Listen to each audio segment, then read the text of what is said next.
For I was but a ghost flitting through the darkness, a darkness that longed to reveal its gloomy secrets from beyond the sodium light of the halogen street lamps.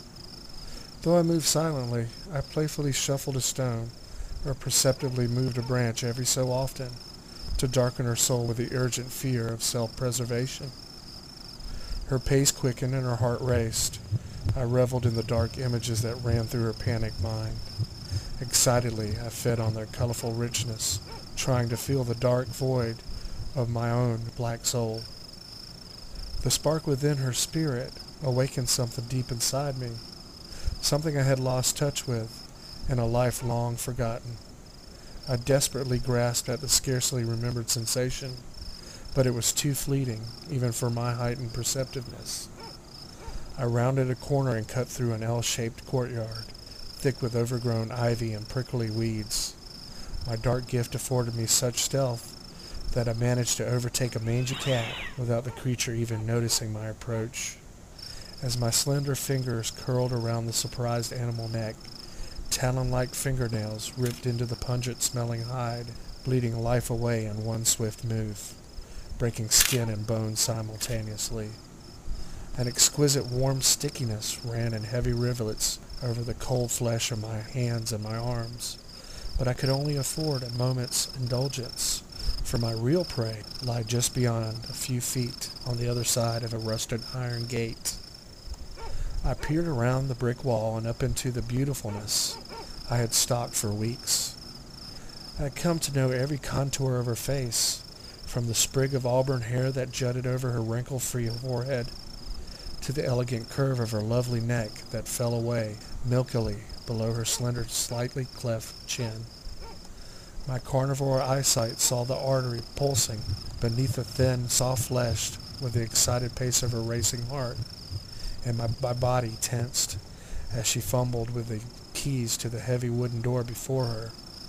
She longed for the desperate refuge from the fear that was beginning to boil away just underneath her skin, flushing her cheeks and forehead. Her breath came in heavy, uneven gulps as her fingers refused to locate the appropriate key. Suddenly, the haunting, long-lost feeling energized my aching soul as I grappled with the incarnate urge to feed on the sweet blood coursing through those tender veins only a foot away from my salivating fangs. Over eons, my hunting skills had become keen, and this moment of attack culminated in the frenzied need to satiate my never-ending hunger. It would be over in a blink of an eye.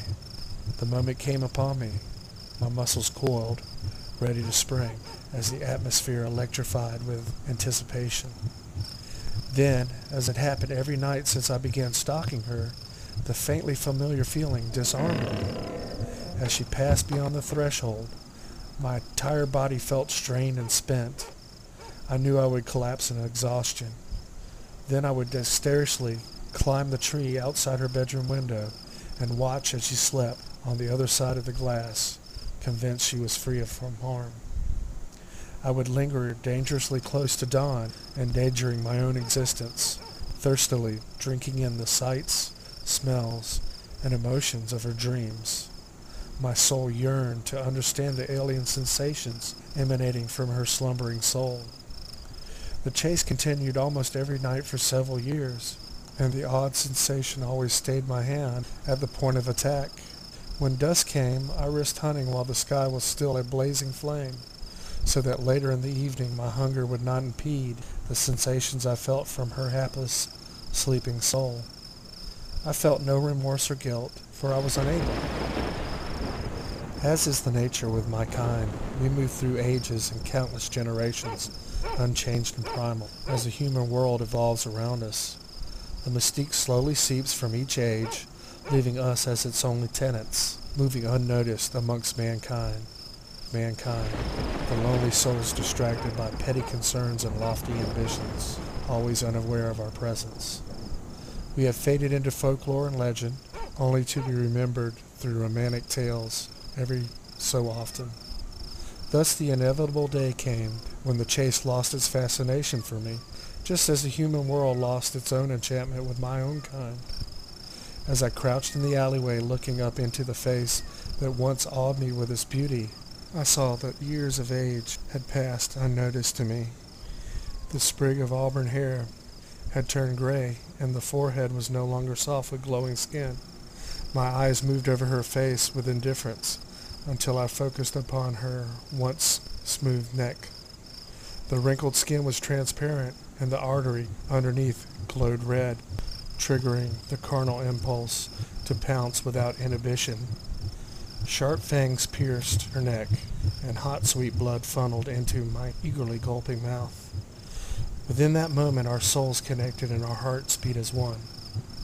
Memories came rushing back, and in that instant, before her heart stopped beating, I realized what the alien sensation that kept me from feeding on her was. It was love. My fascination for her beauty had given way to love upon seeing her soul. The primeval monster I had become could not fathom this feeling. A single tear slid down my flushed cheek as her warm blood flowed and then cooled. Her lifeless eyes stared into mine as the tears slid off my chin and splashed onto her face.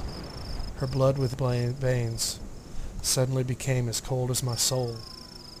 That night, the last ember of my human soul was burned out, with the fading light within her eyes. Now I have become the beast that I was born to be, killing without remorse or discrimination. I'm the monster of fairy tales and the fear within nightmares. I'm the dark soul that slides through the shadows, unheard and unseen, striking when least expected. I am vampire. I am vampire.